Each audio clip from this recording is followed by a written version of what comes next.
Okay, what I'd like to do now is discuss p-values, and we're just going to do this through an example using a standard normal distribution, and hopefully by the end of this brief video you'll understand how to interpret a p-value. This is something that has given students a lot of difficulties. Let's see if we can get through this. All right, let's start with this example here.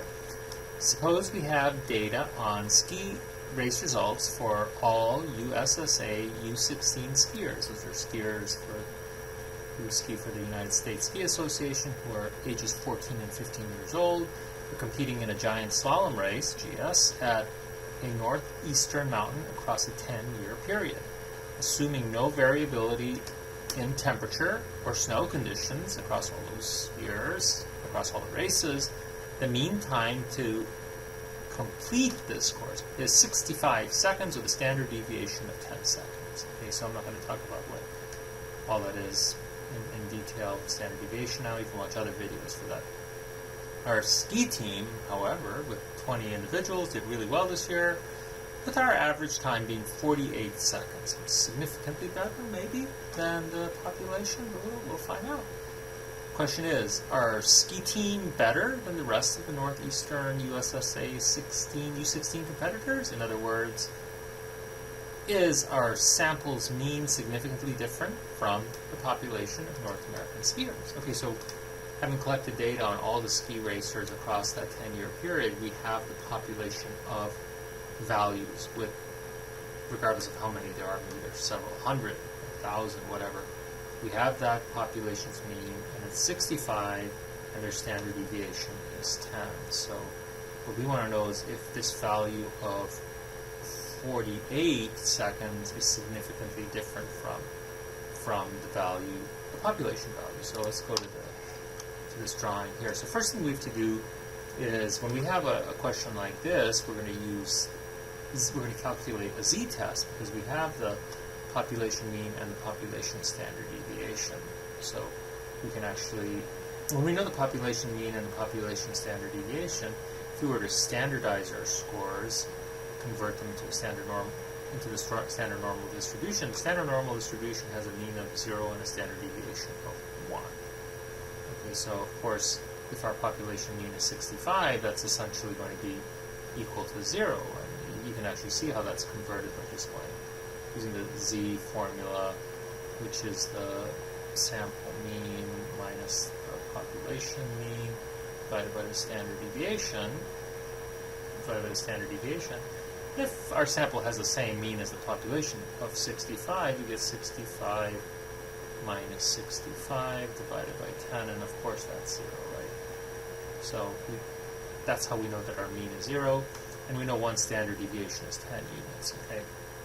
Our score, though, for our team was a little bit lower, right? We said it was 48 seconds, right? So we can take that and convert that into a z-score, so 48 minus 65 and divide that by 10, and then we get 17, right?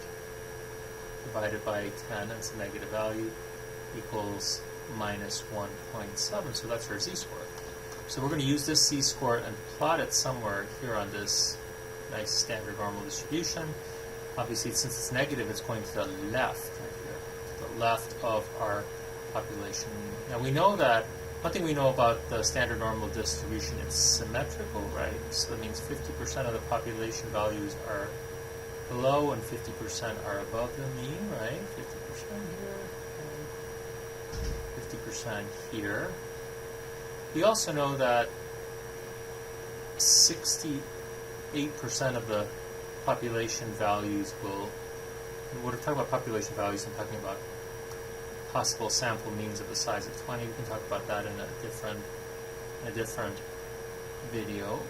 I will actually, but not right now. We know that 68% are between plus or minus 1 standard deviation from the mean. And we know that 95% are between plus and minus 2 standard deviations of the mean. Right, so that tells us a little bit about this gives us a little bit of information about about where every value is in relation to the population mean value. Okay, so it means 95% of the values are between here and here.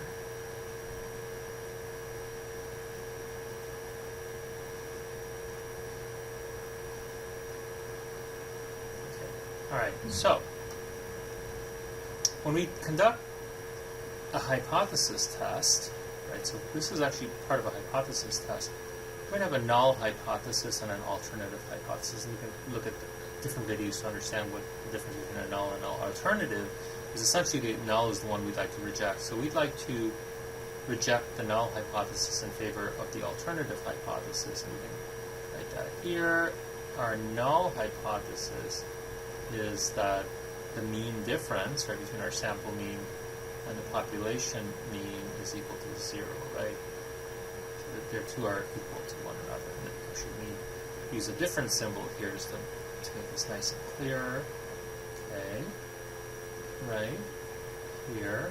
And then our alternative in this case, which one is that our sample mean is lower than the population mean, right? Or it could be that it could also be, equivalently, that our sample mean is just not equal to our population mean. Let's say we weren't really sure what was going to happen.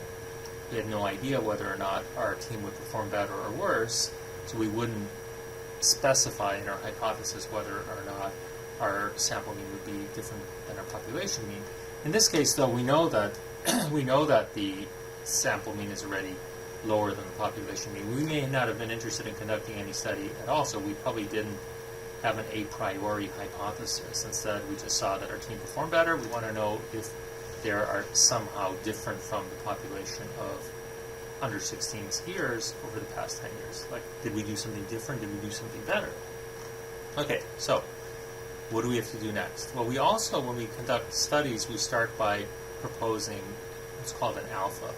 An alpha is a type 1 error rate. An alpha, in general, tends to be like 0.05, right? 0.05. So alpha is the probability of a type 1 error. A type 1 error is a false positive result. So, for instance, I say that my team is better than the other team, but I am wrong, right? I'm wrong. The teams are actually equal, but I conclude that my team is better. That's called a false positive result. That's a type 1 error. Okay. Now, there's also type 2 errors. We can cover that in a different slide, but let's just stick with the type 1 error right now. Type 1 error is a false positive result. So I conclude that my team is better than all the other skiers. So we belong, essentially, we're a different population from the population of skiers, but we actually aren't. So that's called a type 1 error. Okay, so convention is, in conducting a statistical test, is that the probability of your observed result, and in this case, our observed result is the z-value right here. Probability of this z-value is going to be less than or equal to 0.05. Okay, if we have a p-value that's less than or equal to 0.05, we can conclude that we have a statistically significant difference. So we set our alpha at 0.05. That's our probability of a type 1 error. So what does that mean? Okay, so we're looking for an area that encompasses an extreme 5% of the population. Well, we know right here that between plus or minus 2 standard deviations, right, are 95% of the population, right? It's 2.5% here, 2.5% here, and 2.5% here. Any value that's smaller than -2, that's out here, right, or larger than +2, there's a very slim chance of occurring if the null hypothesis is true.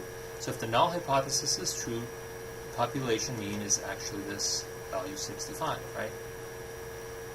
So if that's true, the mean is actually 65, right? And our sample of skiers is one of any number of results that's possible within this sample, because you can have values going up to here, or down, up to here, or down to here, and they'll still be part of this population, right? But if our sample's mean or time is more extreme, and what I mean by more extreme is more than 2 standard deviations or more away from the mean, it only has a 2.5% chance of occurring if the null hypothesis is true. That translates to a 2.5% chance of being wrong if the null hypothesis is true, any value that's up here or down here, which also translates to a 2.5% chance of a type 1 error. Okay? But our value is negative 1.7, so it doesn't quite reach that threshold, right? So it's somewhere around here. So somewhere around here. 1.7, somewhere around here. Now, I mentioned that our alpha of 0.05 earlier, right? So when we select our alpha, one of the other decisions we have to make is whether we're going to select a one or a two-tail test. You might have heard of these terms before. A one-tail test is used when we know the direction of the result, like we do in this case. Like we know that we're testing whether or not our sample mean is significantly lower than the population mean. We're not testing whether it's significantly different from the population mean, just whether it's significantly lower than the population mean. If, on the other hand, I was testing if our sample's mean, 48, is significantly different from the population mean, I'd have to split that alpha in half. And the way I would do that is by splitting it into 2.5% here and 2.5% here. If I did that, I could only conclude that I have a significantly different mean if any one of my calculated z-values is greater than or equal to this 2 right here. Actually, to be more specific, it's 1.96. However, since I was conducting a one-tail test, right, I need the lower 5% of that population. The lower 5% of that population, we'll just say it's somewhere around here. Right? Somewhere around here. In fact, the actual z-value associated with an alpha of 0.05 is 1.64. So it would be minus 1.64. So beyond this area, 1.64 is not 2.5% of the population, but 5% of the population. Right? So we don't have to worry about this 2.5%. We're actually dealing with 5% of the population right here.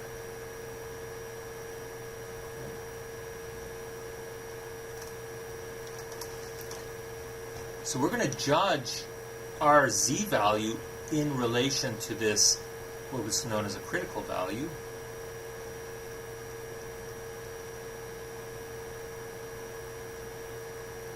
Critical value, right? This critical value of minus 1.64.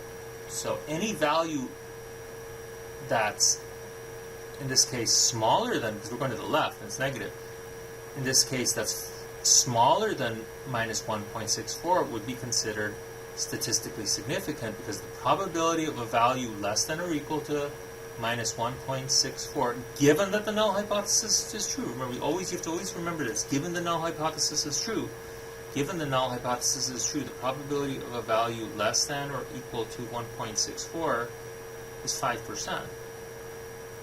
And that's the same as saying the probability of making an error is only 5%, or having a false positive result is only 5%, because values that are smaller than 1.64 only occur 5% of the time. So this is based on our alternative hypothesis that our mean is less than the population mean. Okay? Given that our z value that we calculated is minus 1.7, and minus 1.7 is smaller than minus 1.64, our result is statistically significant, because the probability of a value that's small or smaller, given the null hypothesis is true, is less than 5%, because it's all the way out here. Okay. So that's what is meant by a p-value. P-value is the probability of the observed result given that the null hypothesis is true. Alpha is a type 1 error rate, and we judge our p-value in relation to the alpha. People often have confusion because of the critical value and the p-value, and when they seem different, right? Not really, because you see that the critical value is related to this distribution, and there's a specific point at which we reach that threshold, right? Like, for instance, if we have alpha of 0.05 or one tail or two tail, there's a point there, and that point is what the critical value is. Okay? So I hope this helps. Please provide feedback. I can actually do better if you need me to do better, explain better. Thanks very much. Again, like I said, I hope this helped. Bye.